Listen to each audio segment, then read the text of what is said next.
మరింత పెంచేలా జగిత్యాల ఎమ్మెల్యే సంజయ్ ఇంకా hot comment చేశారు.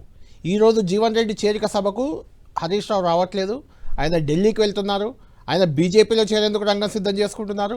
ఇట్లా రకరకాల కామెంట్లు చేశారు. హరీష్ రావుకి జీవన్ రెడ్డి చేరిక ఇష్టం లేదన్నారు. ఇది ఇప్పుడు మొత్తానికి తెలంగాణలో ఒక హాట్ టాపిక్గా మారింది. కాంగ్రెస్ పార్టీ నుంచి కూడా చామల కిరణ్ కుమార్ రెడ్డి ఇప్పుడే ఒక మెసేజ్ వచ్చింది. ఆయన కూడా ఇదే రకమైన వైఖరితో హరీష్ రావుకి ఇష్టం లేదు జీవన్ రెడ్డి చేరిక అనే రకంగా ఆయన కూడా ఒక మెసేజ్ పంపారు. ఆయన ఒక వీడియో రిలీజ్ చేశారు.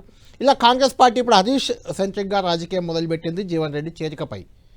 దీనికి సంబంధించి వాళ్ళకున్న సమాచారం ఏంటి, అసలు ఈ చేరికని ఎలా చూడాలి, జీవన్ రెడ్డి చేరికని, అటు రేవంత్ రెడ్డి కార్యక్రమం ఇదే రోజు పెట్టుకోవడం వెనుక కారణం ఏంటి, అంటే బీఆర్ఎస్కి కేసీఆర్కి కౌంటర్గా ఆయన ప్రోగ్రాం పెట్టారంటున్నారు, దానికి ఏం చెప్తారు, ఈ అన్ని విషయాలపై నేరుగా మనం డాక్టర్ సంజయ్ జగిత్యాల ఎమ్మెల్యేతోటే మాట్లాడదాం. ఆయన మనకు లైవ్లో అందుబాటులో ఉన్నారు.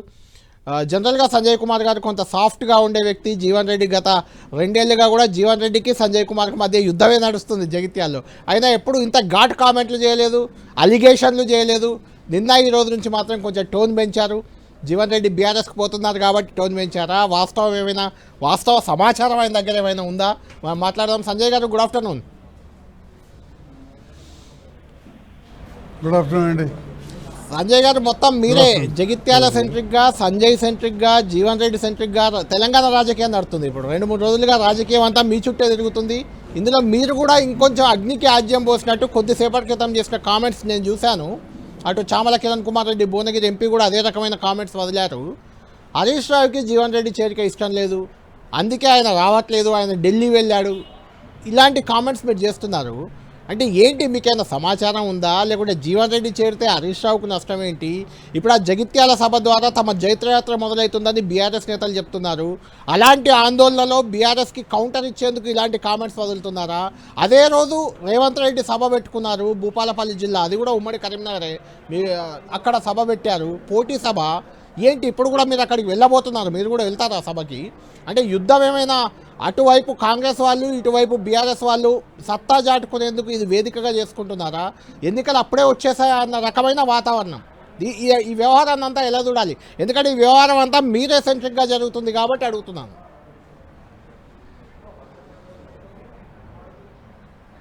గుడ్ ఆఫ్టర్నూన్ కళ్యాణ్ గారు, అదేవిధంగా 10 టీవీ ప్రేక్షకులకు కూడా నమస్కారం. జగిత్యాల జైత్రయాత్ర అనేది నేను విద్యార్థి దశలో ఉన్నప్పుడు జరిగిన కార్యక్రమం. అప్పుడు ఉన్న భూస్వాములకు వ్యతిరేకంగా పోరాటం జరగడం జరిగింది. ఈరోజు జరుగుతున్న సభకు దానికి ఎలాంటి పొంతన లేదు. ఈరోజు జరుగుతున్న సభలో కేసీఆర్ గారి వెంట నడిచిన ఉద్యమకారులైన తుల ఉమ్మక్క గారి ఫోటో కానీ, రాజేశం గౌడ్ గారి ఫోటో కూడా అక్కడ కనబడతలేదు ఫ్లెక్సీలో, మెయిన్ స్టేజ్ ఫ్లెక్సీలో. ఇప్పుడే తెలంగాణ జాగృతి వారు కూడా ఒక ప్రెస్ నోట్ రిలీజ్ చేసినట్టు కూడా తెలిసింది. అంటే ఉద్యమకారులు ఇక్కడ జగిత్యాల నుండి మొదలు పెడితే రాష్ట్ర స్థాయిలో కూడా ఖచ్చితంగా ఆక్షేపిస్తారు. మొదటి నుంచి ఉద్యమకారుడైన హరీష్ రావు గారు డెఫినెట్గా యాక్సెప్ట్ చేయరు. ఎందుకంటే హరీష్ రావు గారు లేని సభ ఏనాడు లేదు. కేసీఆర్, జీవన్ రెడ్డి గారు కేసీఆర్ గారిని విమర్శించినంత ఇంకెవరైనా విమర్శించిండ్రా? అదేవిధంగా తెలంగాణ కూడా అవసరం లేదు, అభివృద్ధి అయితే చాలన్న వ్యక్తి. అందుకోసం తప్పకుండా నాకు అనిపిస్తుంది, నాకున్న సమాచారం హరీష్ రావు గారికి ఇష్టం ఉండదని. దాంతోపాటుగా గతంలో చాలా రోజులు కూడా మనం వింటున్నాం మీ మీడియా ద్వారా, వివిధ మార్గాల ద్వారా హరీష్ రావు గారు బీజేపీలోకి పోతారట, కానీ కేసీఆర్ మంచిగా ఉన్న రోజులు ఆగుతారని.